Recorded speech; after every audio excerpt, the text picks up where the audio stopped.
बीना अराकीन के उनके रवैये देखते हैं, उनके बयानात जो छप रहे होते हैं, ये जो इंटरव्यूज़ वो दे रहे होते हैं टेलीविज़न पे, वो जब देखते हैं तो वो एक इंतहाई 180 डिग्री का जो है उसमें तजाद होता है।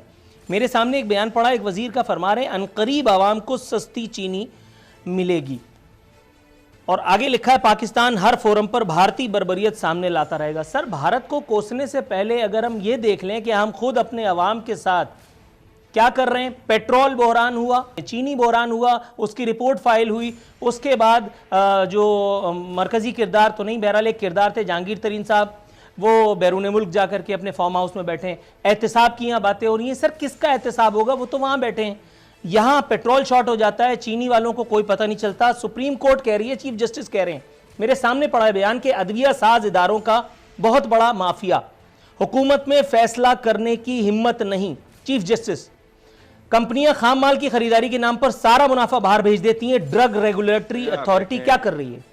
मैं ये बात, मुझे कोई दिलचस्पी नहीं है कौन क्या कर रहा है, कितना सवा सत्यानाश होगा, क्योंकि I can expect anything now. ये ढलान पे गाड़ी है जिसकी ब्रेकें फेल हो चुकी हैं, जिसका स्टीयरिंग कोई उखाड़ के ले जा चुका है, खत्म। ये इकोनॉमियां शिकोनॉमियां, अखलाकियात देखो, आपका हाल तो देखो, किधर खड़े हो। तो मैं कहता हूं वेस्ट में वो खंजीर हराम है, उसमें मिलावट नहीं होती, जिसने खाना है खाए, उसको पता है कि ये खोता नहीं है। आप हलाल में पानी इंजेक्ट करके, भाई मैं जो कह रहा हूं वो भाई वो छोड़ो, भाई सोच लो, कहो कि हाँ ये बात बेसिकली अच्छा 10-15% तो ठीक ही बकवास कर रहा है। I was not expecting any miracles और एनी वंडर्स एट ऑल। इतनी कॉमन सेंस थी, मुझे पता था कि यार इट विल टेक टाइम। जब मुझे ये समझ आई कि इधर तो किसी को पता ही कुछ नहीं, मैं कसमन आपको कह रहा हूं कि मेरा ये यकीन था, यकीन मुबालगा ना हो जाए, वरना आप समझो मेरा सियासी ईमान जो था ना वो की हद तक था कि ये पीटीआई के प्रोफेशनल्स, टेक्नोक्रेट्स, ये वो लोग बैठे होंगे, भले कोई 4 कनाडा में बैठे हों, कुछ 6 यूएस में 10 बैठे हों, कोई इंग्लैंड में, पूरी दुनिया में एक फॉलोइंग है बंदे की, वो लोग बैठ के कर रहे होंगे यार एग्रीकल्चर इस मुल्क की, उसके साथ क्या करना है। हम चपड़ कनातियों की तरह रुई बेच रहे हैं, कॉटन एक्सपोर्टर, मत ये कपड़ा बनियाने चड्डियां बेच रहे हैं। वो जमाना देखो किधर जा रहा है, कोई इंजीनियरिंग गुड्स की तरफ आओ। मेरा ख्याल था एक काम बड़ा आला हो रहा होगा, बैठे होंगे लोग, इनको सारी अब ये कह रहे हैं कि ये बेड़ा गर्क कर गए हैं। वो मुझे तो भाई घर बैठे, मैं तो सोशलाइज करता ही नहीं, मैं तो मिलता जुलता हूं ही नहीं लोगों से, तब भी मुझे घर बैठे पता था कि सूरत हाल क्या है। आपको भी पता होगी, अखबारें भरी होती थी, क्या कर गई है नून लीग, क्या कर गए हैं पीपल्स पार्टी वाले, तो उसमें कौन, तो मुझे अंदाजा था कि इनको तो बिल्कुल पता होगा, और पता होगा तो कल जाके इससे निपटना कैसे, उसकी तैयारी भी हो रही होगी। I was such a bloody fool, I was an idiot. घर बैठे ही मैंने अज्यूम कर लिया कि ये हो रहा होगा। ये कौन है, इस मुल्क का यही तो अजाब है, खुलफाए राशिदीन का तो इनकी नापाक जबानों पे नाम, इन्हें कोड़े मारने चाहिए, उनके नाम लेते हैं। दूध आपका केमिकल से बनता है, वहां महजब दुनिया में गायें दूध देती हैं,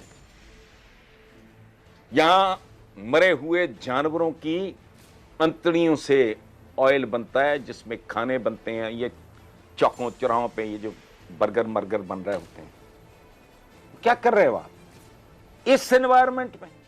रोड में 15 साल एक पूरी नस्ल, प्राइमरी पे फोकस करो, बंद करो यूनिवर्सिटियां बनानी, तो सब्सिडियां देने वाले भी वो, तो लेने वाले भी वो, तो आप सिंगल आउट करके 1, 2, 4, 10 नाम निकाल के, वो तो विलन ही नहीं है आपके। ये प्रॉब्लम है हम लोगों का। चोरों को छोड़ो, चोरों की मां का जिक्र करो। आपकी हर गवर्नमेंट जुल्फकार अली भुट्टो के बाद उसे आपने कातिल कह के, वो था नहीं, मैं उस बहस में नहीं पड़ रहा, उसको सजाए मौत दी।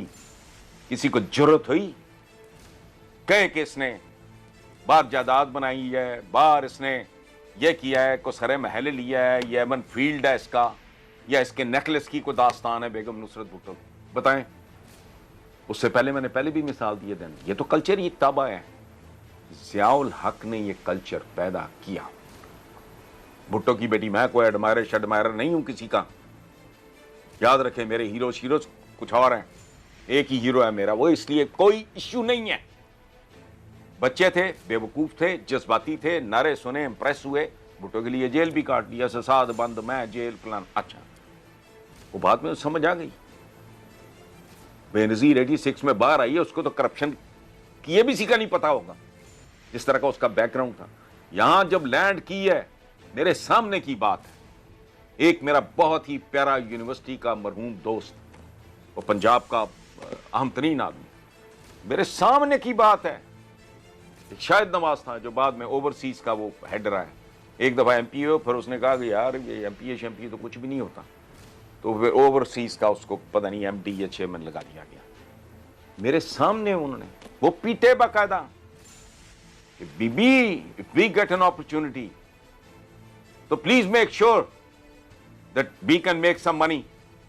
ये तो आदमी पैसे का पॉलिटिक्स रह ही नहीं गई, ये तो सिर्फ पैसा है, वरना हम जलील हो जाएंगे। ये कल्चर बनाया। फिर ये कल्चर किसने बनाया? 3 प्लॉट ले लो, ये जर्नलिस्ट को कभी सुना था? ये तो नसीब में लिखा हुआ, मैं तो इतराफ कर रहा हूं आपके प्रोग्राम, मेरे तो माथे पे लिखा है मैं उल्लू का पट्टा हूं, खत्म। मैं तो बेवकूफ बनता ही आया हूं। लोग कहते हैं मायूसी फैलाना, मायूसी फैलाना, मेरे जैसा तो अहमक उम्मीद परस्ताई कोई नहीं, जिसने थर्ड फोर्स के ख्वाब देखे। कोई था बंदा इस मुल्क में, कोई एक आदमी है जिसने सैकड़ों कॉलम लिखे हो पीटीआई के बनने से पहले? आपसे ज्यादा कौन जानता है कि पाकिस्तानी अवाम ने 72 सालों से इस एक काम के अलावा कुछ नहीं किया। हमारे पेट पे अल्हम्दुलिल्लाह आज भी पत्थर ही बंधा हुआ है। ये तो अल्लाह का शुक्र है, हमारी हुकूमतें हैं जो अलल्ले तलल्ले जो है वो झेल करके और चली जाती हैं। दूसरी बात, आपने कहा कि एक और नस्ल जो है वो हम उसकी कुर्बानी दे रहे हैं। सर 15 साल के बाद अगर हसन निसार साहब को अपने इस आइडिया पर तासुफ का इजहार करना पड़े तो मैं तो नहीं होऊंगा, मेरा ख्याल है। एक और नस्ल गई।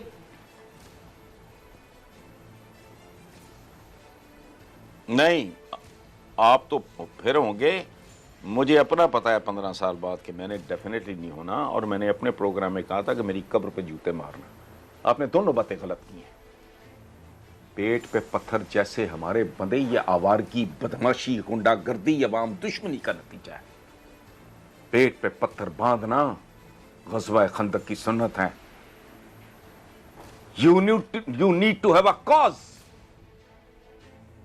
You have to be focused. पत्थर बांधना है वही,